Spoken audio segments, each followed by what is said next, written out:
The way it works in California, if 50% plus one person has a recall, Gavin Newsom is done. 2 questions. Do you recall Gavin Newsom? The answer is yes. If there's not, then it goes to the second question, which is who should replace him? If, in fact, the upset happens and a Republican ends up becoming the governor of California, I mean, think about that for a moment. What is the message there? It would be a political earthquake. Yeah. Of massive proportions, and it would have huge implications in Washington, D.C. Think about the purple states like New Hampshire or Nevada or Georgia or Arizona, all of which Democrats are defending in the next election. It means a Republican Senate. And then secondarily, Jay, think about the dozens and dozens and dozens of competitive House districts. Republicans only need to flip about 3 or 4, depending on how the few vacancies get filled. Jay, if it's this close in California, if that political dynamic holds through the midterm, you're talking about a Republican Senate and a Republican House. I really think that would basically turn Washington potentially upside down, and there's no place on earth that needs being turned upside down as Washington, D.C. and California. We've got Gavin on the run. He's spending millions of dollars to defend his poor record. Joe Biden has come in. We've had Kamala Harris come in. We've had Elizabeth Warren and Bernie Sanders doing commercials. I think we've already won in the fact that we've been able to take this very serious issue to Gavin. He's got to defend his record.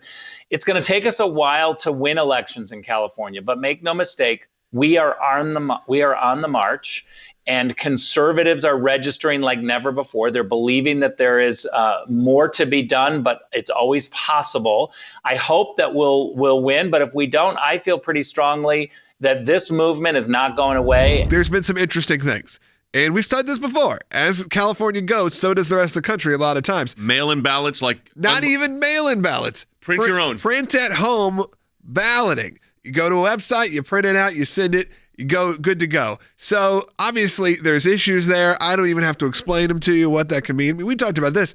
A digital version where you would have to put in your social or something like that is more secure than this kind of version. So much mess can happen. They've gone to, and I hope the rest of the nation doesn't do what California did, which is basically, no security, no double checks. You print the ballot at home. Print 5 at home. Right. Give it to your closest 5 friends. Fill it out for them. And what do you do? Scan it back in? I guess you do. There is no integrity on a mail-in ballot. I mean, you can print up as many as you want at home and then send them in. Why can't I go out to California and just get on a plane here to go to LAX and vote? What is to say I can't do that? How do you measure the integrity of the ballot this way? You're doing you it can't. under penalty of perjury. Yeah, and Rick, how many people? I'm so scared that I'm going to be prosecuted in California for perjury. Plenty of people were also receiving ballots, just like maybe last time, receiving ballots who maybe were never even residents of California, just people that were there for a couple months or had something to do with California years ago, decades ago. The residency requirements are being violated. California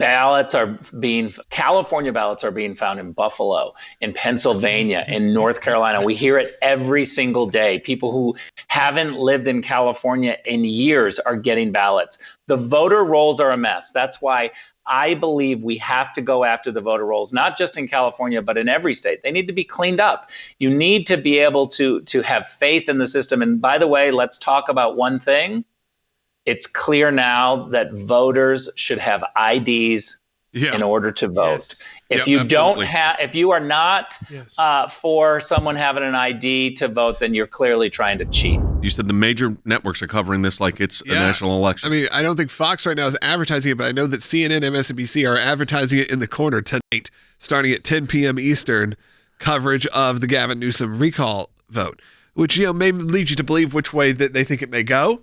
But it's pretty interesting that this will be a nationally covered event. If there is a Republican elected in the next 24, 48 hours, it's an earthquake. The good that comes from this is you had millions of people who have been activated, who have since never been activated in California. Conservatives who never thought to vote, who thought that their their vote was wasted in these elections. So thankfully you have that. A lot of people motivated. The fact they even got to a recall vote is a win to begin with. It's pretty wild to even get to this point.